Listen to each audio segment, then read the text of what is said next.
ഒരിക്കൽ അലിയാര് തങ്ങൾ വീട്ടിലേക്ക് കടന്നു വരികയാണ്. എല്ലാ ജോലികളും കഴിഞ്ഞ് നമസ്കാരം കഴിഞ്ഞിട്ട് പാതിരാത്രിയിൽ അലിയാര് തങ്ങൾ ഇശാ നമസ്കാരം കഴിഞ്ഞ് വീട്ടിലേക്ക് കടന്നു വരുമ്പോ തന്റെ പ്രിയപ്പെട്ട ഭാര്യയായ ഫാത്തിമ ബീബി റളിയല്ലാഹു തആല അൻഹ മുഖമിങ്ങനെ വാടിയിരിക്കുകയാണ്. ഫാത്തിമയ്ക്ക് എന്തോ സങ്കടമുണ്ട്, ഫാത്തിമയ്ക്ക് എന്തോ വിഷമമുണ്ട്. അലിയാര് തങ്ങൾ ചോദിക്കുന്നു, എന്തേ ഫാത്തിമ? ഒന്നുമില്ല അലിയേ, ഒന്നുമില്ല അലിയേ. തന്റെ ഭർത്താവിന്റെ മനസ്സിന് വേദനയാകുമെന്ന് കരുതിയിട്ട് ഫാത്തിമ മിണ്ടുന്നില്ലടോ. അവസാനം അലിയാര് തങ്ങൾ ഫാത്തിമയുടെ ചാരത്തിരുന്നു. അള്ളാന്റെ റസൂലിന്റെ പൊന്നുമകളുടെ കയ്യിലങ്ങ് പിടിക്കുമ്പോ ഫാത്തിമ കൈവലിക്കുകയാ.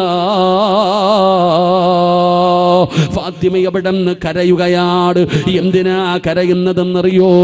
ഫാത്തിമ ബീബി റളിയല്ലാഹു തആല അൻഹയുടെ കൈ പൊട്ടിയിരിക്കുകയാ. കൈ രണ്ടും പൊട്ടിയിരിക്കുകയാ. എന്ത് ചെയ്തിട്ടാണെന്നറിയോ? പടച്ചവനെ, അടുക്കളയിൽ ജോലി ചെയ്തിട്ട് ഫാത്തിമ ബീബി റളിയല്ലാഹു തആല അൻഹ ആട്ടുകല്ല് പിടിച്ചിട്ട് ഫാത്തിമയുടെ കൈ പൊട്ടിയിരിക്കുകയാണ്. അതിന്റെ കാരണം എന്തെന്നറിയോ? അലിയാര് തങ്ങൾ പാവപ്പെട്ടവനാ, ഒരുപാട് സമ്പത്തൊന്നുമില്ലാത്തവനാ. ഗോതമ്പ് വാങ്ങിയിട്ട് ഫാത്തിമയുടെ കയ്യിൽ കൊണ്ടുവന്ന് കൊടുക്കും.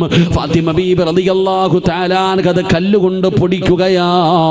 പൊടിച്ച മാവ് കൊണ്ട് വിറ്റിട്ട് കിട്ടുന്ന പൈസ കൊണ്ടാ അവര് ജീവിക്കുന്നത്.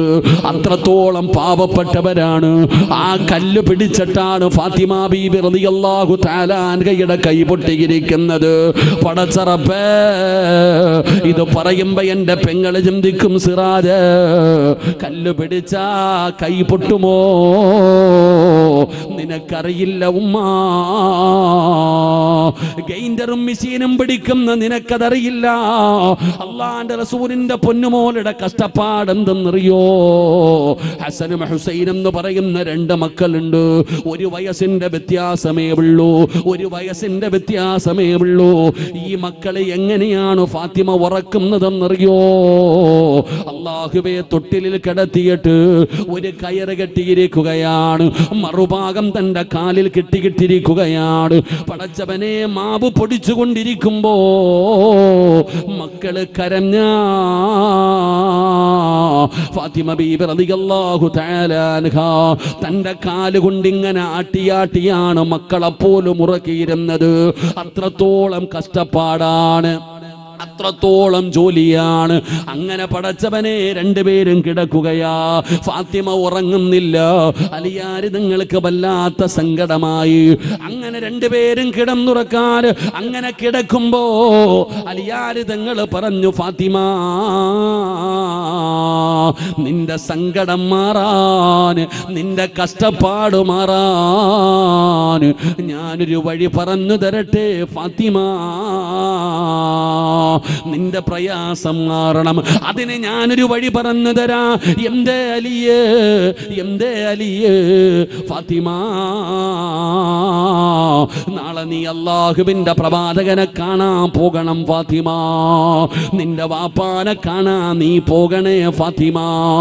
നിന്റെ ഉപ്പാടെടുക്കൽ ചെന്നിട്ട് നിന്റെ കൈ കാണിച്ചു കൊടുക്കണം, നിന്റെ കഷ്ടപ്പാട് പറയണം, നിന്റെ സങ്കടം പറയണം. ഉപ്പാന്റെ അടുക്കൽ ഒരുപാട് അടിമകളുണ്ട്. നീ വാപ്പയോട് പറയണം, ഉപ്പാ, എനിക്കൊരടിമയെ വേണം ഉപ്പാ, എനിക്കൊരടിമയെ വേണം ഉപ്പാ. നീ ചോദിച്ചാ നബിതങ്ങൾ തരും ഫാത്തിമ. നിന്നെ വല്ലാത്ത ഇഷ്ടമാ ഫാത്തിമ. നീ ചെന്ന് ചോദിച്ചാ വാപ്പ തരും ഫാത്തിമ. കിട്ടിയാൽ സഹായമായല്ലോ, നിന്റെ പ്രശ്നം മാറുമല്ലോ. ഫാത്തിമ ചിന്തിച്ചു, നല്ലതാണല്ലോ പടച്ചവര്, വാപ്പയുടെ അടുക്കൽ ഒരുപാട് അടിമകളുണ്ടല്ലോ, എന്തായാലും എന്റെ വാപ്പ തരുമല്ലോ. അങ്ങനെ കിടന്നുറങ്ങുകയാണ്. പിറ്റേ ദിവസം ഫാത്തിമ ബീബി റളിയല്ലാഹു തആല അൻഹ തന്റെ വാപ്പയെ കാണാൻ പോവുകയാണ്. അല്ലാഹുവിന്റെ പ്രവാചകൻ സല്ലല്ലാഹു അലൈഹി വസല്ലമ തങ്ങളെ കാണാൻ പോവുകയാണ്. വീട്ടിലേക്ക് കടന്നു ചെല്ലുമ്പോ അല്ലാഹുവിന്റെ റസൂല് വീട്ടിലില്ല. നബി തങ്ങളെന്നൊരു യാത്ര പോയടോ. സുബഹി നമസ്കാരത്തിന് മുമ്പേ നബി തങ്ങൾ പോയടോ. അല്ലാഹുവിന്റെ പ്രവാചകന് വീട്ടിലില്ല. ഫാത്തിമയ്ക്ക് സങ്കടമായി. ഉമ്മയായ ആയിഷ ബീബി റളിയല്ലാഹു തആല അൻഹയോട് തന്റെ കൈ കാണിച്ചു കൊടുത്തിട്ട് കരഞ്ഞുകൊണ്ട് പറഞ്ഞു, ഉമ്മ, വല്ലാത്ത കഷ്ടപ്പാടാ ഉമ്മ, വല്ലാത്ത പ്രയാസമാ ഉമ്മ. വാപ്പ വരുമ്പോ എന്റെ സങ്കടം പറയണം, എനിക്കൊരടിമയെ വേണമുമ്മ, എനിക്ക് സഹായത്തിനൊരടിമയെ വാങ്ങിത്തരണമുമ്മ. ആയിഷ ബീവി അവിടെ നിന്ന് സമ്മതിക്കുകയാണ്. എന്തായാലും വാപ്പ വരുമ്പോ പറയാം ഫാത്തിമ. ഫാത്തിമ ബീബി റളിയല്ലാഹു തആല അൻഹയെ സമാധാനിപ്പിക്കുകയാണ്. അവിടെ നിന്ന് ആയിഷ ബീവി തിരിച്ചു പറഞ്ഞു വിടുകയാ. പടച്ചവനെ, അന്ന് പാതിരാത്രിയാണ് നിബിതങ്ങൾ വന്നത്, ഒരുപാട് താമസിച്ചാണ് നിബിതങ്ങൾ വന്നത്. അല്ലാഹുവിന്റെ പ്രവാചകൻ സ്വല്ലല്ലാഹു അലൈഹി വസല്ലമ തങ്ങളുടെ വീട്ടിലേക്ക് കടന്നു വന്നു. ആയിഷ ബീവി പറഞ്ഞു, നബിയേ, പൊന്നുമോള് ഫാത്തിമ വന്നിരുന്നു നബിയേ, കൈ പൊട്ടിയിരിക്കുകയാ, വല്ലാത്ത കഷ്ടപ്പാടാ നബിയേ. അല്ലാഹുവിന്റെ പ്രവാചകൻ സ്വല്ലല്ലാഹു അലൈഹി വസല്ലമ തങ്ങളോട് തന്റെ പ്രിയപ്പെട്ട ഭാര്യയായ ആയിഷ ബീബി റളിയല്ലാഹു തആല അൻഹാ പൊന്നുമോളുടെ സങ്കടം പറയുമ്പോ അല്ലാഹുവിന്റെ റസൂല് ചാടി എഴുന്നേൽക്കുകയാ. ആ പാതിരാത്രിയിൽ തന്നെ നബി തങ്ങൾ എഴുന്നേറ്റടോ, എനിക്കെന്റെ ഫാത്തിമയെ കാണണം ആയിഷ, എനിക്കെന്റെ പൊന്നുമോളെ കാണണം. ആയിഷ ബീബി റളിയല്ലാഹു തആല അൻഹ പറഞ്ഞു, നബിയേ, ഒരുപാട് യാത്ര കഴിഞ്ഞ് വന്നതാണ്, പാതിരാത്രിയായി നബിയേ, രാവിലെ കാണാൻ നബിയേ. ഇല്ല ആയിഷ, എന്റെ പൊന്നുമോളെ എനിക്ക് കാണണം ആയിഷ. നബിതങ്ങൾക്ക് അത്രയും ഇഷ്ടമായിരുന്നു, നബിതങ്ങൾക്ക് അത്രയും സ്നേഹമായിരുന്നു. അല്ലാഹുവിന്റെ പ്രവാചകന് ഫാത്തിമ എന്ന് പറയുന്ന പൊന്നാര മകളുടെ വീട്ടിലേക്ക് രാത്രിയിൽ ചെല്ലുകയാണ്. അവിടെ നിന്ന് സലാം പറഞ്ഞടോ. അല്ലാഹുവിന്റെ പ്രവാചകന് വീടിനകത്തേക്ക് കടന്നു ചെന്നു. അലിയാർ തങ്ങൾ കിടക്കുന്ന സ്ഥലത്ത് നിന്ന് ചാടി എഴുന്നേൽക്കുകയാണ്. ഇരിക്കു അലിയേ, ഇരിക്കു ഫാത്തിമ. തന്റെ പൊന്നാര മകളെയും മരുമകനെയും പിടിച്ചിരുത്തി രണ്ടുപേരുടെ ഇടയിൽ പോയിരുന്നു. ഫാത്തിമ ബീബി റളിയല്ലാഹു തആല അൻഹയുടെ കയ്യിൽ ഇങ്ങനെ പിടിക്കുകയാണ്. കഷ്ടപ്പാടും ജോലിയും കാരണം കല്ല് പിടിച്ച് രണ്ട് കൈയും പൊട്ടിയിരിക്കുന്ന പൊന്നുമോൾ ആ പൊന്നുമോളുടെ കൈ പിടിച്ച് നോക്കിയിട്ട് അല്ലാഹുവിന്റെ റസൂല് ചോദിച്ച ചോദ്യം എന്തെന്നറിയോ? ഈ കാലഘട്ടത്തിൽ ജീവിക്കുന്ന പെൺമക്കളുള്ള പിതാക്കന്മാര് പഠിക്കേണ്ട ചരിത്രമാ. പെൺമക്കളുള്ള ഉപ്പമാര് ഒരു വാപ്പാരെ പോലെയാകണമെന്നറിയോ? ഒരു വാപ്പയാരാകണമെന്നറിയോ? ഒരു ഉമ്മയാരാകണമെന്നറിയോ? ഒരു വാപ്പയുടെ സ്ഥാനം എന്തെന്നറിയോ? എല്ലാവരും ചാടുന്നത് പോലെ നീ എടുത്ത് ചാടാ പാടില്ല വാപ്പാ. നീ പെണ്ണുങ്ങളെ പോലെയാകരുത്. അവരെന്തെങ്കിലും ചാടിക്കേറി പറയും, പക്ഷേ വാപ്പാ നീ അങ്ങനെയാകരുത്. പെങ്ങളെ, നീ ഒരുപാട് സൂക്ഷ്മതയുള്ളവളാകണം പെങ്ങള്. നിന്നെ പോലെ നിന്റെ ഭർത്താവിന്റെ വീട്ടിൽ, നിന്റെ മകളുടെ ഭർത്താവിന്റെ വീട്ടിൽ നിനക്ക് സമ്പത്തുള്ളതുപോലെ ഉണ്ടാകണമെന്നില്ല വാപ്പാ. ഒരുപാട് സൗകര്യമുണ്ടാകണമെന്നില്ല, അവിടെ കാറുണ്ടാകണമെന്നില്ല, അവിടെ ചിലപ്പോൾ കഷ്ടപ്പാടായിരിക്കാം, അവിടെ ഒരുപാട് ബുദ്ധിമുട്ടുണ്ടാകും, പ്രയാസമുണ്ടാകും, വഴക്കും ബഹളമൊക്കെ ഉണ്ടാകും. പടച്ചവനെ, അത് തിരുത്തി കൊടുക്കേണ്ടവനാണ് വാപ്പാ. വാപ്പയാണത് പറഞ്ഞു കൊടുക്കേണ്ടത്. അല്ലാഹുവിന്റെ പ്രവാചകനെ സ്നേഹിച്ചതുപോലെ ഒരു പിതാവും തന്റെ മക്കളെ സ്നേഹിച്ചിട്ടില്ല. അതുപോലെ നബിതങ്ങൾക്ക് ഫാത്തിമാനെ ഇഷ്ടമാണ്. അതുകൊണ്ടാണ് തന്റെ മക്കളുടെ സങ്കടം കേട്ടപ്പോ ആ പാതിരാത്രി തന്നെ നബിതങ്ങൾ എഴുന്നേറ്റ് പോയത്. അല്ലാഹുവിന്റെ റസൂല് ചോദിച്ച ചോദ്യം എന്തെന്നറിയോ? ഫാത്തിമ, ഭർത്താവിന് ഭക്ഷണം വെച്ചു കൊടുത്ത അല്ലാഹു തരുന്ന പ്രതിഫലം എന്താണെന്നറിയുമോ ഫാത്തിമ? അല്ലാഹുവിന്റെ റസൂലിന്റെ ചോദ്യമാണോ? ഭർത്താവിന്റെ വീട്ടിൽ കിടന്ന് മാവ് പൊടിക്കുന്ന കല്ല് പിടിച്ച് രണ്ട് കൈയും പൊട്ടിയിട്ട് വീട്ടിൽ ചെന്നിട്ട് സങ്കടം പറഞ്ഞ പൊന്നുമോള് പാതിരാത്രിയിൽ വന്ന് വിളിച്ചുണർത്തിയിട്ട് അല്ലാഹുവിന്റെ റസൂൽ എന്ന് പറയുന്ന പിതാവ് ചോദിക്കുകയാ. നബിതങ്ങൾ തന്റെ പൊന്നാര മകളെ വിളിച്ചിരുത്തിയിട്ട് ചോദിച്ചു, ഭർത്താവിന് ഭക്ഷണം വെച്ചു കൊടുത്ത അല്ല തരുന്ന പ്രതിഫലം എന്താണെന്ന് നിനക്കറിയോ? അല്ലാഹു ഈമാൻ തരുമാറാകട്ടെ. ഇതാകണം വാപ്പ, ഇതാകണം വാപ്പ. അല്ലാതെ നിന്നെ പോലെ മക്കൾ എന്തെങ്കിലും ഫോണിൽ കൂടെ വിളിച്ചു പറഞ്ഞു, ഉമ്മ കഷ്ടപ്പാടാ വാപ്പ, ഇവിടെ അടിയും, വണ്ടി വിളിച്ച് വന്നേരെ, ഇനി കയറി വന്നേരെ, വാരിക്കെട്ടി വന്നേരെ, കഴിഞ്ഞു, ഇനി അവിടെ പൊറുതിയൊന്നും വേണ്ട, തീർന്നു, അസ്സലാമു അലൈക്കും, മഅസ്സലാമ, കഴിഞ്ഞു. എന്തെങ്കിലും ഒരു നിസ്സാര കാര്യം മതി, അപ്പ തീർന്നു, വാരി വണ്ടി വിട്ടേക്ക്, വണ്ടി വിളിച്ചു വാ, മതി. കഴിഞ്ഞു സഹോദര. ഇന്ന് അവിടെ ആർക്കും ഇന്ന് കുടുംബജീവിതത്തിന്റെ വിലയോ മഹത്വമോ, എത്രയോ പെണ്ണുങ്ങൾ വിധവകളാകുന്നു, എത്രയോ മക്കൾ എത്തിയുമാകുന്നു. വാശിയാടോ നമുക്ക്? പെണ്ണിനെക്കാളും വാശി വാപ്പായിക്ക്, ഭർത്താവിനെക്കാളും വാശി അമ്മായി അമ്മയ്ക്ക്. അല്ലാ പടച്ചോനെ, അങ്ങനെ വാശി. കുടുംബം ഒന്നും ഇതൊന്നും തകരുന്നതിനൊന്നും, ഇന്ന് തലാക്ക് പറയുന്നതിന് കാരണമൊന്നും വേണ്ടടോ. ഇന്ന് ബന്ധം ഒഴിയുന്നതിന് കാരണങ്ങൾ കേട്ടാൽ നമ്മൾ തന്നെ ചിരിക്കും, നമുക്ക് തന്നെ കോമഡി ആയിട്ട് തോന്നും. എന്റെ പ്രിയപ്പെട്ട സഹോദരങ്ങളെ, ഒരു സോപ്പ് കാരണം കുടുംബജീവിതം. ഒരു പെണ്ണ് കുളിക്കാൻ പോകുമ്പോൾ എല്ലാ ദിവസവും സോപ്പുമായിട്ട് പോകും. ഓള് കുളിച്ചിട്ട് കുളിപ്പരയെ വെക്കത്തില്ല, ആ സോപ്പ് കൊണ്ടുവന്ന് റൂമിൽ വെക്കും. ഇന്നത്തെ കുട്ടികൾ അങ്ങനെ, ചിലരെങ്ങനെയാടോ, ആ പെൺകുട്ടി ആ സോപ്പ് എന്നും കൊണ്ടുവരും, തിരിച്ചു കൊണ്ടുപോകും. ഒരു ദിവസം ഭർത്താവിന്റെ സഹോദരി നോക്കുമ്പോൾ ഇവള് കുളിച്ചിട്ട് സോപ്പുമായിട്ട് പോന്നു. കൊണ്ടാ ഞാൻ റൂമിലാ കൊണ്ടുവെക്കണം, ഇവിടെ വെക്കൂല. അപ്പൊ ചോദിച്ചു, ഇവിടെ ആർക്കെങ്കിലും പകർച്ചവാദി വല്ലതും ഉണ്ടോ? തുടങ്ങി. സുബ്ഹാനല്ലാഹ്, ആ ഒരു സോപ്പ് കാരണം പിരിഞ്ഞടോ. അള്ളാഹു കാത്തുരക്ഷിക്കുമാറാകട്ടെ. ഒരു സാരി കാരണം വാർത്തയിലൊക്കെ ഉണ്ടായിരുന്നു, ഒരു സാരി കാരണം ബന്ധം ഒഴിഞ്ഞവരില്ലേ? വാശി എന്ന് പറഞ്ഞാൽ ഈ പയ്യനും പെണ്ണും കൂടെ ഒരു 5 മിനിറ്റ് സംസാരിച്ചാൽ തീരും. അതെങ്ങനെ? ഫോൺ വിളിക്കാൻ പോലും കൊടുക്കത്തില്ലല്ലോ. ഫോൺ ആദ്യം ഓഫാക്കി വെക്കും. അവൻ വിളിച്ചാൽ എടുക്കരുത്, ഒന്നാമത്തെ നിയമം അതാവാപ്പാടെ.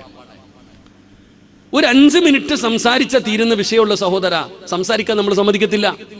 ഞാൻ എൻ്റെ പള്ളിയിൽ മസ്ലിഹത്തിന് സാധാരണ പരിപാടിക്ക് ഞാൻ ഇരിക്കാറില്ല. കഷ്ടകാലത്തിന് ഒരു വെള്ളിയാഴ്ച ഈ സംഭവം വന്നു. അങ്ങനെ നോക്കുമ്പോൾ എല്ലാ ചർച്ചകളും അവസാനിച്ചിട്ട് അങ്ങോട്ടും ഇങ്ങോട്ടും കൊടുക്കുക, സെറ്റിൽമെന്റ്, അഡ്വക്കേറ്റ് ഒക്കെ വന്നിട്ടുണ്ട്. അങ്ങനെ 2 പേരും കൂടെ, ഞാൻ നോക്കുമ്പോൾ ഒരു അടിക്കുള്ള ആളുണ്ട്, 40 പേര് വരും 2 വിഭാഗത്തിൽ നിന്ന്. അങ്ങനെ കമ്മിറ്റി ഓഫീസിലും പുറത്തൊക്കെ ഭയങ്കര ബഹളം. ഞാൻ ഇങ്ങനെ മിണ്ടാതെ ഇരുന്നു. കുറച്ച് കഴിഞ്ഞപ്പോൾ ഒരാൾ ചോദിച്ചു, എന്തേ ഉസ്താദ് ഒന്നും മിണ്ടാത്ത എന്തേ? ഞാൻ പറഞ്ഞു, ഞാൻ എന്നാ പറയാനാ, ഇവിടെ ബദർ യുദ്ധം നിങ്ങളോടൊക്കെ എനിക്ക് സംസാരിക്കേണ്ട കാര്യമില്ലല്ലോ. എനിക്ക് ആ പെണ്ണിനോടും പയ്യനോടും മാത്രം സംസാരിച്ചാൽ മതി. അപ്പൊ പെണ്ണിന്റെ വാപ്പ പറയുക, എല്ലാ ചർച്ചയും കഴിഞ്ഞാൽ ഇനിയിപ്പോ സംസാരിക്കൊന്നും വേണ്ടെന്ന്, എല്ലാം കഴിഞ്ഞ് ഇനി സംസാരിക്കണ്ട. എന്നാ പിന്നെ പയ്യന്റെ ആൾക്കാർ പറഞ്ഞു, ഞാൻ എന്താ ഖത്തീബ് സംസാരിച്ചാൽ എന്താ കുഴപ്പം, അത് സംസാരിക്കട്ടെ. അങ്ങനെ എന്തായാലും പിന്നെ എനിക്ക് വേണ്ടി വഴക്കായി. ഒരു 5 മിനിറ്റ് എനിക്ക് തന്നു, 10 മിനിറ്റ് എനിക്ക് തന്നു. ഞാൻ ഇവർ 2 പേരെയും വിളിച്ചിട്ട് മദ്രസയുടെ മുകളിൽ പോയി. എന്നിട്ട് ഞാൻ ചോദിച്ചു, എന്താ പ്രശ്നമെന്ന്. സുബ്ഹാനല്ലാഹ്, ചോദിച്ചത് മാത്രമേ എനിക്ക് ഓർമ്മയുള്ളൂ കേട്ടാ. ചോദിച്ചത് മാത്രമേ എനിക്ക്. അവിടെ ബദർ ഉഹദൊക്കെ നടന്നടോ, ബദർ യുദ്ധമൊക്കെ അവിടെ നടന്നു. ഈ പെണ്ണും പയ്യനും കൂടെ മുമ്പിലിരിക്കുന്നത് ഒരു ഉസ്താദാണെന്നുള്ള ഇതുപോലെ എനിക്ക് തന്നില്ല. പിന്നെ വിചാരിച്ചു പറയാനുള്ളതൊക്കെ പറയട്ടെ എന്ന്. എടാ വാടാ പോടാ, അങ്ങോട്ടും ഇങ്ങോട്ടൊക്കെ കടിക്കാൻ കൈപൊക്കി എന്തൊക്കെയോ നടന്നു. അങ്ങനെ എല്ലാം കഴിഞ്ഞ് ഇടിയും മഴയൊക്കെ കഴിഞ്ഞതുപോലെ എല്ലാം പറഞ്ഞപ്പോൾ ഇത്തിരി വെള്ളമൊക്കെ എടുത്ത് കുടിക്കാൻ കൊടുത്തു. എന്നിട്ട് ഞാൻ ചോദിച്ചു, ചങ്ങായി പോട്ടറാ, കഴിഞ്ഞൊക്കെ കഴിഞ്ഞു, മക്കളൊക്കെ ആയില്ലേ, ഒരു കുട്ടിയില്ലേ, നമുക്കൊന്ന് ജീവിച്ചുകൂടെ, ഒരവസരം കൊടുത്തൂടെ? ഇവളുടെ കൂടെ ജീവിക്കാനോ? സുബ്ഹാനല്ലാഹ്, എന്തെല്ലാം പറഞ്ഞിട്ട് ഇവർ ഒരുമിക്കണില്ലടോ. അവസാനം പിന്നെ 8ാമത്തെ അടകെന്ന് പറയുന്നത് ഞാൻ ചുമ്മാതെ പറഞ്ഞു, നിങ്ങൾ താഴെ ഇറങ്ങിച്ചെന്ന് ഒപ്പിട്ട് കഴിഞ്ഞാൽ നിങ്ങൾ 2 പേരും പിരിഞ്ഞു, ഇനി ഒരിക്കലും നിങ്ങൾക്ക് യോജിക്കാൻ കഴിയില്ല. അവർ പിരിക്കാനിരിക്കുകയാ. അതുകൊണ്ട് എന്തായാലും കുറേ കാലം ഭാര്യ ഭർത്താവായിട്ട് ജീവിച്ചതല്ലേ, അതുകൊണ്ട് നിങ്ങളൊന്ന് കെട്ടിപ്പിടിച്ച് പൊരുത്തമൊക്കെ ചോദിച്ചിട്ട് പൊക്കോ. നിങ്ങൾ പിരിഞ്ഞോ, പക്ഷെ അതിനു മുമ്പൊന്ന് പൊരുത്തം ചോദിച്ചിട്ട് പോയി, ഇനി അവസരമില്ല. ഞാൻ വാതിലടച്ച് പുറത്തിറങ്ങി. കുറച്ചു നേരം കഴിഞ്ഞിട്ടും വാതിൽ തുറക്കുന്നില്ലടോ. എനിക്ക് ടെൻഷനായി. കുറേ നേരം കഴിഞ്ഞിട്ടും വാതിൽ തുറക്കണില്ല, എന്താണെന്നറിയില്ല. അവസാനം വാതിൽ തുറന്ന് അകത്തേക്ക് ചെല്ലുമ്പോൾ 2 കൂടെ കെട്ടിപ്പിടിച്ച് ഇന്ന് കരയുന്നുണ്ട്. എന്നോട് പറഞ്ഞു, ഉസ്താദേ ഞങ്ങൾക്ക് ജീവിക്കണം ഉസ്താദെ, പിരിപ്പിക്കരുത്. പറയാൻ അറിയുമോ എന്ന് എനിക്കറിയില്ല. ഞാൻ അന്ന് അവരോട് പറഞ്ഞൊരു വാക്കുണ്ട്, ഈ പുറകിലത്തെ വാതിലിൽ കൂടെ ഇറങ്ങിയിട്ട് ഏതെങ്കിലും ലോഡ്ജിൽ പോയി റൂം എടുത്തിട്ട് താമസിച്ചോ, വീട്ടിൽ പോകരുതെന്ന്. അള്ളാഹു നമുക്ക് ഈമാൻ നൽകുമാറാകട്ടെ. അവർ 2 പേരും പോയടോ. താഴെ ചെന്നപ്പോൾ അപ്പോഴും എഴുത്തും കുത്തും ബഹളവും നടക്കുക. ഇതാണ് ഇന്നത്തെ കുടുംബജീവിതം. ഒരു 5 മിനിറ്റ് സംസാരിച്ചാൽ തീരുന്ന വിഷയം അത് നിസ്സാരമായി കാണുന്നവർ, അതിന് എല്ലാ സൗകര്യവും മഹല്ലുകളും ഈ ഇങ്ങനെയുള്ള ആൾക്കാരങ്ങ് ചെയ്തു കൊടുക്കാം. ഇപ്പം നമ്മുടെ കൂട്ടുകാരൻ അവൻ എന്നോട് പറഞ്ഞു, ഉസ്താദ് സഹോദരൻ്റെ കല്യാണം, ഉസ്താദ് വരണം കേട്ടോ, നിർബന്ധമായിട്ടും വരണം. എനിക്ക് പോകാൻ പറ്റിയില്ലടോ. പിന്നീട് കോഴിക്കോട് വെച്ച് കണ്ടപ്പോൾ ഞാൻ പറഞ്ഞു, എടാ എനിക്ക് വരാൻ പറ്റിയില്ല, ജാമ്യം എടുക്കാൻ പോയി അടുത്ത്. ഞാൻ പറഞ്ഞു, എടാ പറ്റിയില്ല, എന്തോ തിരക്കായിപ്പോയി. ഇങ്ങനെ ഉണ്ടടാ ജീവിതമൊക്കെ, ഭാര്യയ്ക്ക് എന്തേ, അവൾ എന്നേ പോയി ഉസ്താദെ. ഞാൻ ചോദിച്ചു, എന്ത് പറ്റിയടാ? ബർത്ത്ഡേക്ക് ഗിഫ്റ്റ് വാങ്ങിക്കൊടുക്കാത്തത് കാരണം അവള് പോയി ഉസ്താദെ. സുബ്ഹാനല്ലാഹ്, ബർത്ത്ഡേക്ക് ഗിഫ്റ്റ് വാങ്ങിച്ചു കൊടുത്തില്ലെന്ന്. മസ്ലിഹത്തൊന്നും കമ്മിറ്റി പോയപ്പം സെക്രട്ടറി ചോദിച്ചെന്ന്, എടാ അതൊക്കെ മേടിച്ചു കൊടുത്തൂടെ, ഇപ്പം എന്നെ കുഴപ്പം എന്താ, ഒരു ഗിഫ്റ്റൊക്കെ മേടിച്ചു, ബർത്ത്ഡേ ആഘോഷിച്ചുകൂടെ എന്ന് അയാളും പറയണത്. അള്ളാഹു മന്ത്രിമാറാകട്ടെ. എന്റെ പ്രിയപ്പെട്ട സഹോദരങ്ങളെ, ഇതാണ് ഇന്നത്തെ അവസ്ഥ. എന്നാൽ അള്ളാഹുവിന്റെ പ്രവാചകൻ എന്ന പിതാവ് തന്റെ പൊന്നാര മകളോട് പറയുകയാ, മോളെ ഫാത്തിമ, പഠിക്കണേ ഉമ്മ. നിനക്കും പരാതിയാണ്, നിന്റെ മകൾക്കും പരാതിയാണ്.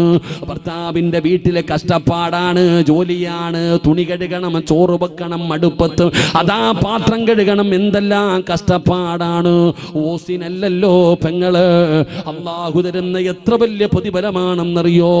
അതാ ഭർത്താവിന് ഭക്ഷണം വെച്ച് കൊടുത്താൽ, ഭർത്താവിന്റെ വസ്ത്രം കഴുകിയാൽ, വീട് അടിച്ച് വാരിയാൽ, പടച്ചവനെ നീ എന്ത് ചെയ്താലും പ്രതിഫലമാണ് പെങ്ങളെ, എന്ത് ചെയ്താലും പ്രതിഫലമാണ്. നിന്റെ ഓരോ കഷ്ടപ്പാടിനും എന്തിനെന്നറിയോ, അടുക്കളയിൽ അടുപ്പിന്റെ ചുവട്ടിൽ നിന്ന് ചോറ് വെക്കുന്ന സമയത്ത് നിന്റെ ശരീരത്തിലൂടെ ഒരു തുള്ളി വിയർപ്പുള്ളിയെ ഒരു തുള്ളി വിയർപ്പെങ്ങാണം താഴെ വീണ അതും വെറുതെ ആകില്ല ഉമ്മ. ആ വിയർപ്പ് തുള്ളിക്ക് പോലും അല്ലാഹു നിനക്ക് പ്രതിഫലം തരുന്നുണ്ട് പെങ്ങള്. അള്ളാന്റെ റസൂൽ ഇതെല്ലാം പറഞ്ഞു കൊടുക്കുകയാണ്. എന്നിട്ട് അവസാനം ചോദിച്ചു ഫാത്തിമ, അടിമയെ ചോദിച്ച് വീട്ടിൽ വന്നല്ലോ, എന്നാൽ അടിമയേക്കാൾ പ്രതിഫലം കിട്ടുന്ന ഒരു നന്മ ഞാൻ നിനക്ക് പറഞ്ഞു തരട്ടെയോ? അടിമയെ ലഭിക്കുന്നതിനേക്കാൾ നിനക്ക് നന്മ ലഭിക്കുന്ന ഒരു പ്രതിഫലം ലഭിക്കുന്ന ഒരു നന്മ ഞാൻ പറഞ്ഞു തരട്ടെയോ? എന്താ വാപ്പാ, എന്താ വാപ്പാ? അള്ളാന്റെ റസൂല് പറഞ്ഞു, മോളെ ഫാത്തിമ, കിടന്നുറങ്ങുന്നതിന് മുമ്പ് സുബ്ഹാനല്ലാഹ്, അൽഹംദുലില്ലാഹ്, അല്ലാഹു അക്ബർ ഇത് പറയണേ ഫാത്തിമ, ഇത് പറയണേ ഫാത്തിമ. ഒരടിമയെ ലഭിക്കുന്നതിനേക്കാൾ നിനക്ക് പ്രതിഫലമുള്ള കാര്യമാണ് ഉറങ്ങുന്നതിന് മുമ്പ് 33 പ്രാവശ്യം സുബ്ഹാനല്ലാഹ്, 33 പ്രാവശ്യം അൽഹംദുലില്ലാഹ്, 34 പ്രാവശ്യം അല്ലാഹു അക്ബർ. ഈ ദിക്ർ പറ ഫാത്തിമ, ഈ ദിക്ർ പറ ഫാത്തിമ. ഇത് കേട്ടപ്പോൾ നമുക്ക് നിസാരമായി തോന്നുന്നടോ. എന്തിനാണ് ഞാൻ ഈ ചരിത്രം പറഞ്ഞതെന്നറിയോ? അല്ലാഹുവിന്റെ റസൂലിന്റെ പൊന്നാര മകള് പറയൂ, പെങ്ങളെ 29ാമത്തെ വയസ്സിലാണ് ഫാത്തിമ ലോകത്തോട് വിട പറയുന്നത്. ആ 29 വയസ്സിൽ മരിക്കുന്ന ദിവസവും ഫാത്തിമ മുടക്കിയില്ല. അള്ളാന്റെ റസൂൽ അന്ന് പറഞ്ഞു കൊടുത്ത നന്മ ഫാത്തിമ ബീവി മരിക്കുന്ന ദിവസവും പറഞ്ഞു. പെങ്ങള് അലിയാര് തങ്ങൾ പറയുകയാ, ഫമാ തറക്തുഹാ ബഅദ സമിഅതുഹാ മിൻ റസൂലില്ലാഹ്. അലിയാര് തങ്ങൾ പറയുകയാണ്, ഞാനും അങ്ങനെ തന്നെയാണ്. എന്റെ മുത്തുനബി പറഞ്ഞത് ഞാൻ ഇന്ന് വരെ മുടക്കിയിട്ടില്ല, മരിക്കുന്ന കാലം വരെ മുടക്കാറുമില്ല. ഇതാടോ നന്മയെന്ന് പറഞ്ഞാൽ, ഇതാടോ നന്മയെന്ന് പറഞ്ഞാൽ, ഇത് കേട്ടപ്പോ നമുക്ക് നിസാരമായടോ. സിറാജേ, ഒരു സുബ്ഹാനല്ലാഹയാണോ, ഒരു അൽഹംദുലില്ലാഹയാണോ, ഒരു അല്ലാഹു അക്ബറാണോ? ഇത് പറയാൻ വേണ്ടിയാണോ ഇത്ര നേരം എടുത്തത്? നിനക്കറിയില്ല വാപ്പാ, ആ ദിക്റിന്റെ മഹത്വം നിനക്കറിയൂല. ഫാത്തിമ ബീബി റളിയല്ലാഹു തആലയോട് പറഞ്ഞു, കിടന്നുറങ്ങുന്നതിന് മുമ്പ് സുബ്ഹാനല്ലാഹ്, അൽഹംദുലില്ലാഹ്, അല്ലാഹു അക്ബർ, ഈ ദിക്ർ നീ 33 പ്രാവശ്യം പറഞ്ഞിട്ടേ കിടന്നുറങ്ങാവൂ എന്ന് ആദരവായ പ്രവാചകൻ നബി മുഹമ്മദ് മുസ്തഫ. ഏത് ദിക്ർ? ഏത് ദിക്ർ? സുബ്ഹാനല്ലാഹ്, അൽഹംദുലില്ലാഹ്. അത് പറയാൻ തന്നെ മനസ്സ് വരുന്നില്ല, കാരണം അത്രയ്ക്ക് നിസാരമായി പോയി. നിനക്കാ വാപ്പ നിസാരം? ചെറുപ്പക്കാരൻ, നിനക്കായി ഇത് നിസാരം? ഇതിന്റെ മഹത്വം നിനക്കറിയോ?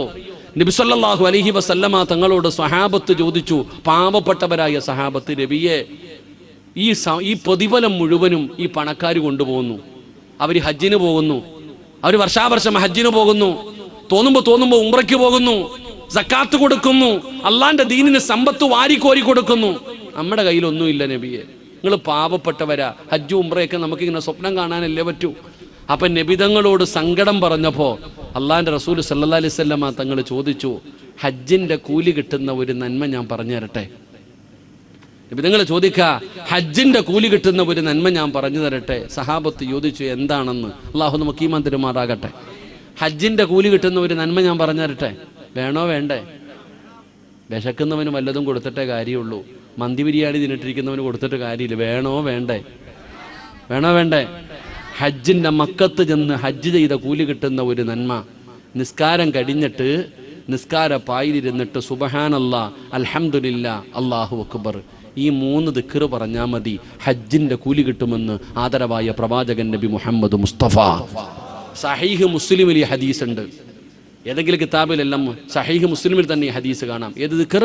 ഈ നമ്മൾ പറയുന്ന സുബ്ഹാനല്ലാ, അൽഹംദുലില്ലാ. ഓടുവല്ലേ നമ്മൾ, അല്ലാ എന്ത് സുബ്ഹാനല്ലാ. ഇന്ന് 5 വഖത്ത് ഉണ്ടായിരുന്നു, 5 ഹജ്ജ് ചെയ്ത കൂലി കിട്ടുമായിരുന്നു. ആര് പറഞ്ഞു?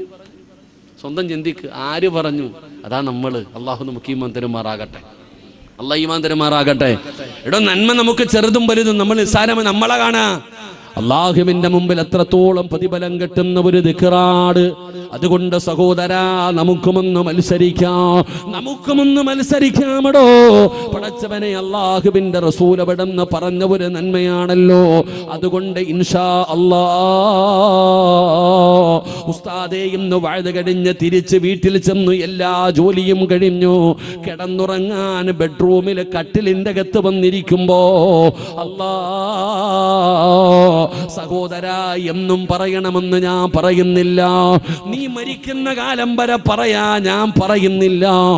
ഇന്നത്തെ ഒരു രാത്രിയെങ്കിലും ഇൻഷാ അല്ലാഹ് ഉറങ്ങുന്നതിന് മുമ്പ് സുബ്ഹാനല്ലാഹ്, അൽഹംദുലില്ലാഹ്, അല്ലാഹു അക്ബർ, ഈ 3 ദിക്ർ പറഞ്ഞിട്ട് ഇന്ന് ഞാൻ ഉറങ്ങും ഉസ്താദ്. അതാ അല്ലാഹുവേ, അതാ ഖുർആൻ പറഞ്ഞത്, ഇന്നഹും കാനൂ യുസാരിഊന ഫിൽ ഖൈറാത്ത്. ഇൻഷാ അല്ലാഹ് നാളെ ചെയ്യുന്നത് നിന്റെ ഇഷ്ടം. ഉസ്താദ്, ഇന്ന് രാത്രി ഉറങ്ങുന്നതിന് മുമ്പ് ഈ 3 ദിക്ർ പറഞ്ഞിട്ടേ ഞാൻ കിടന്നുറങ്ങൂ. അള്ളാഹു നമുക്ക് ഈമാൻ തരുമാറാകട്ടെ. നിയ്യത്ത് ചെയ്യുന്നവരൊക്കെ ഒന്ന് കൈവക്കിക്കേ. ഇന്നത്തെ ഒറ്റ ദിവസം അരക്കയ്യന്മാരൊക്കെ ഉണ്ട് കേട്ടോ ഇവിടെ. അല്ലാഹുവേ, ആരെല്ലാം മജ്ലിസിലിരുന്ന് കൈവക്കിയോ മരിക്കുന്ന കാലം വരെ ആരുടെ മുമ്പിലും നീട്ടി യാചിക്കേണ്ട അവസ്ഥ വരുത്തല്ല റബ്ബേ. അല്ലാഹ് നന്മ തിന്മ എഴുതിയ കിതാബ് ഈ ഉയർത്തിയ കൈകൊണ്ട് വാങ്ങാൻ ഭാഗ്യം തരണേ റഹ്മാനെ. ഒരിക്കൽ കുടിച്ചാ പിന്നെ ജീവിതത്തിൽ ഒരിക്കലും ദാഹിക്കാത്ത ഹൗലുൽ കൗസർ അള്ളാന്റെ റസൂൽ സല്ലല്ലാഹു അലൈഹി വസല്ലമ തങ്ങളുടെ കയ്യിൽ നിന്ന് വാങ്ങിച്ചു കുടിക്കാൻ ഈ കൈപൊക്കിയവർക്ക് നീ ഭാഗ്യം കൊടുക്കണേ പടച്ചവനെ. അള്ളാഹ് മരിക്കുന്ന സമയം സ്വർഗത്തിൻ്റെ ചിത്രം കണ്ട് ഷഹാദത്ത് കലിമ ഉറക്കെ പറഞ്ഞ് ഈമാനോടുകൂടി മരിക്കുന്നവരിൽ ഈ കൈപൊക്കിയവരെ നീ പെടുത്തണേ അല്ലാഹ്. ആ കൈ പൊക്കാത്തവനെ നീ നന്നാക്കണേ അല്ലാഹ്. അതിൻ്റെ കൂടെ ഒരു ആമീൻ പറ. പൈസ ഒന്നും ചോദിച്ചില്ല, ഒരു നന്മ ചെയ്യാൻ പറ്റുമോ എന്ന് ചോദിച്ചപ്പോൾ ചിലരങ്ങനെ മതകളകി ആന വന്നാലും നെഞ്ചു വിരിച്ച് നിൽക്കുന്ന ചിലരുണ്ട്. ഒന്നുകൂടെ കൈ പൊക്കിക്കേ. ഉണ്ടാ, മാഷാ അല്ലാഹ്, അൽഹംദുലില്ലാഹ്. അള്ളാഹു നമുക്ക് ബർക്കത്ത് ചെയ്യുമാറാകട്ടെ. അപ്പോൾ ഇൻഷാ അല്ലാഹ് അൽഹംദുലില്ലാഹ് ഇത് ചെയ്യുക. ഈ ഒരു നന്മ ചെയ്തിട്ട് ഇന്ന് ഉറങ്ങാവും. അള്ളാഹു ഭാഗ്യം തരുമാറാകട്ടെ. അപ്പോൾ ഇൻഷാ അല്ലാഹ് ഒരു നന്മ പഠിച്ചില്ലേ? ഒരു നന്മ പഠിച്ചോ? നിങ്ങൾ എന്താ ഇങ്ങനെ ഇരിക്കണം? ഒരു നന്മ പഠിച്ചോ? അപ്പോൾ ഇൻഷാ അല്ലാഹ് ഇത് ഇന്ന് ചെയ്ത് നോക്ക്. ഇതിന്ന് ഭാര്യയും ഭർത്താവും കൂടെ എന്താ ഇക്ക ഉസ്താദ് പറഞ്ഞു കേട്ടില്ലേടി? സുബ്ഹാനല്ലാഹ് പറ. ഭർത്താവിനോട് ഭാര്യ പറയുന്നത് വയല് കഴിഞ്ഞിട്ട് എഴുന്നേക്ക്, ഉസ്താദ് പറഞ്ഞു കേട്ടില്ലേ? ഈ ദിക്ർ പറഞ്ഞ ഹജ്ജിന്റെ കൂലി കിട്ടും, എഴുന്നേറ്റിരിക്ക് എന്നൊന്ന് പറഞ്ഞു നോക്ക് സഹോദര. ഇന്നു വരെ നിന്റെ ജീവിതത്തിൽ കിട്ടാത്ത ഒരു ആനന്ദം ഇന്ന് രാത്രി ഉണ്ടാകും. അള്ളാഹു നമുക്ക് ഈമാൻ തരുമാറാകട്ടെ. അൽഹംദുലില്ലാഹ്. സുഖമല്ലേ എല്ലാവർക്കും? സുഖമല്ലേ?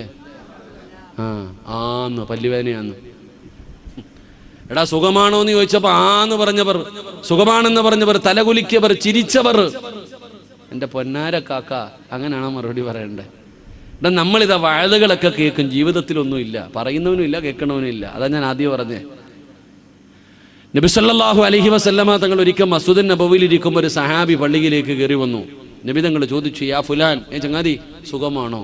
അൽഹംദുലില്ലാഹ് ഖൈർ, അൽഹംദുലില്ലാഹ്. നബി എനിക്ക് സുഖമാണ് നബി, അൽഹംദുലില്ലാഹ് റാഹത്താണ് നബി. ഈ ഒരു മറുപടി കേട്ടപ്പോൾ നബി തങ്ങൾ പറഞ്ഞു, അള്ളാഹു നിനക്ക് ബർക്കത്ത് ചെയ്യട്ടെ എന്ന് ദുആ ചെയ്തു. എന്നാൽ പുറകിൽ രണ്ടാമതൊന്ന് കയറി വരുന്നുണ്ട്. ഓനോടും ചോദിച്ചു സുഖമാണോ എന്ന്. നിങ്ങൾ പറഞ്ഞതുപോലെ എന്തോ പറഞ്ഞു ചങ്ങാതി. ആ ചങ്ങാതി പറഞ്ഞു സുഖമാ, റാഹത്താ, ഖൈറാ. അപ്പം നബി തങ്ങൾ ചിരിച്ചൊന്നും മിണ്ടിയില്ല. അതെന്തേ നബിയെ? എനിക്ക്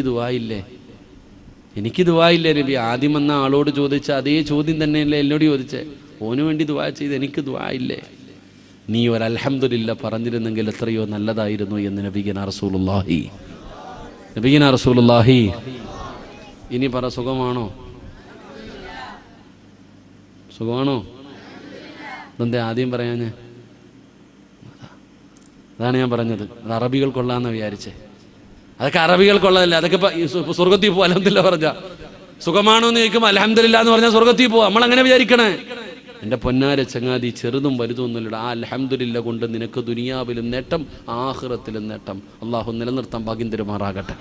അള്ളാഹു അത് ഹയാത്താക്കാൻ ഭാഗ്യം തരുമാറാകട്ടെ. ഇപ്പോൾ സുഖമില്ലേ? കച്ചവടമൊക്കെ ഇല്ലേ? ആരോഗ്യമൊക്കെ ഇല്ലേ?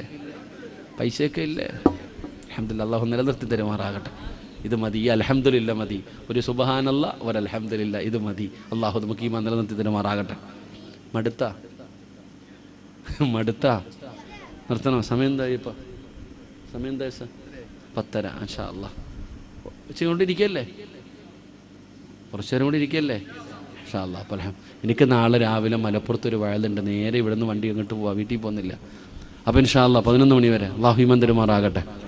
2, അല്ലാഹുവിന്റെ വിശുദ്ധമായ ഖുർആൻ രണ്ടാമതായി പറയുകയാ. രണ്ടാമത്തെ സ്വഭാവ ഗുണമെന്തെന്നറിയോ?